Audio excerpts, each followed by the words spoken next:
कक्षा 10वीं के सभी विद्यार्थी ध्यान दें। आज की इस क्लास में हम विज्ञान का एक पेपर कंप्लीट करेंगे। तो इस वीडियो में आपको मैं ऐसे प्रश्न बताने वाली हूँ जो एग्ज़ाम में आपको अच्छे अंक दिलवाने में काफ़ी मदद करेंगे।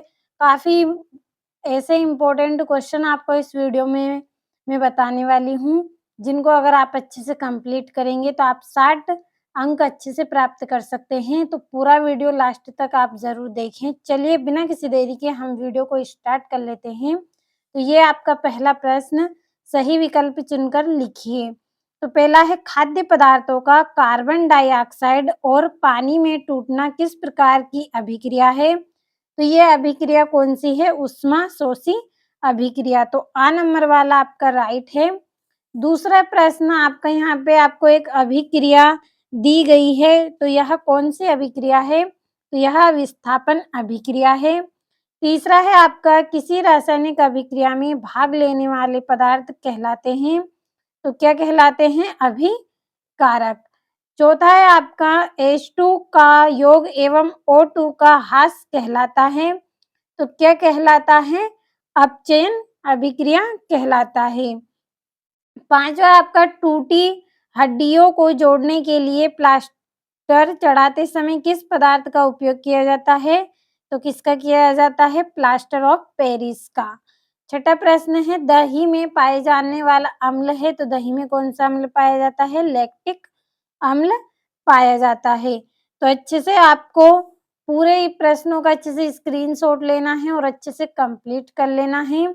अब दूसरे प्रश्न की ओर बढ़ते हैं। तो दूसरे प्रश्न में आपको रिक्त स्थान करने हैं।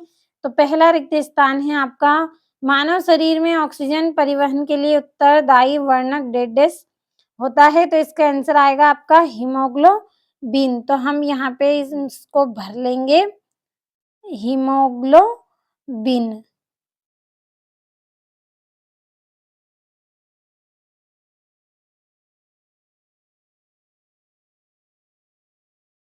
दूसरा है आपका, पादपों में जल का संवहन डैश ऊतक द्वारा होता है, तो किसके द्वारा? जाइलम द्वारा।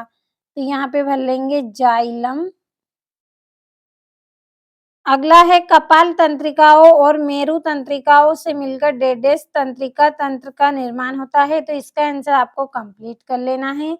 चलिए बढ़ते हैं अगले प्रश्न की ओर।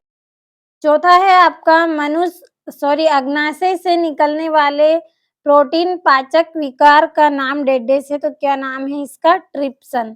तो यहाँ पे हम भर लेंगे ट्रिप्सन।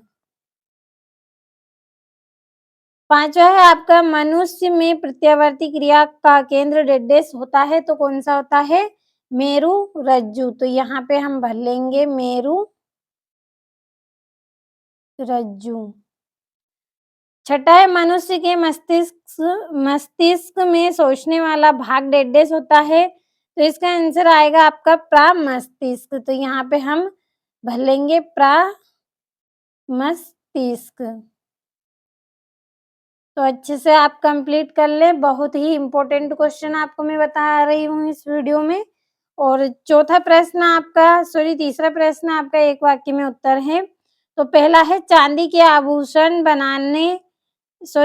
के आभूषण पर काली परत किसकी होती है? तो इसका आंसर आएगा सिल्वर और सल्फाइड की। तो यहाँ पे हम भर लेंगे सिल्वर और दूसरा क्या है? सल्फाइड। दूसरा है, CaOCl2 का प्रचलित नाम क्या है? तो व्यंजक चूर्ण।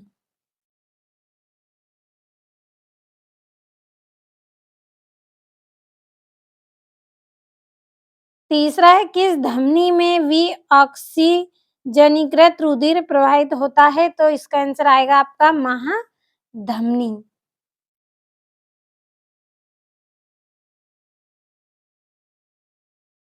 अगला है, मानव उत्सर्जन तंत्र की कार्यात्मक इकाई क्या कहलाती है? तो नेफ्रॉन कहलाती है। तो इसमें नेफ्रॉन हम भर लेंगे। पांचवा है, किस हार्मोन की कमी से मधुमेह रोग होता है?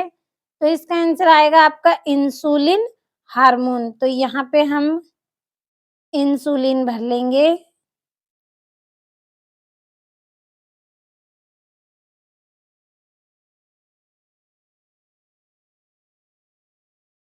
छठा है आपका एक आपतित किरण समतल दर्पण पर 30 डिग्री का आपतन कोण बनाती है तो परावर्तन कोण का मान क्या होगा?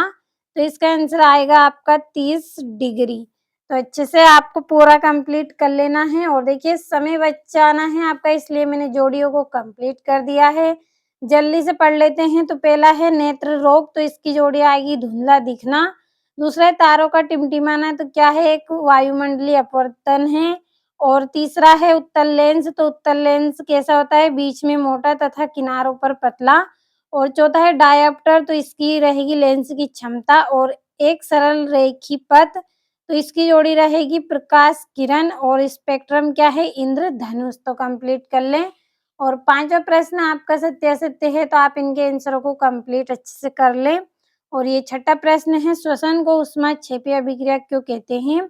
और कृषि रासायनिक अभिक्रिया की पहचान के 2 लक्षण आपको लिखने हैं। तो जल्दी से स्क्रीनशॉट लेना है। और ये 8वां प्रश्न। 9वां प्रश्न, क्षार एवं अम्ल में 2 अंतर लिखने हैं। और ये 11वां, रक्त और लसिका में 2 अंतर। 12वां, आयोडीन युक्त नमक का उपयोग करने की सलाह क्यों दी जाती है? और मनुष्य में प्रत्यावर्ती क्रिया के 2 उदाहरण बताने हैं। 14वां है अपसारी लेंस के 2 गुण लिखने हैं। और उत्तल दर्पण के 2 अनुप्रयोग लिखने हैं। और 16वें प्रश्न में आपको प्रकाश के विक्षेपण की क्रिया को स्पष्ट करना है।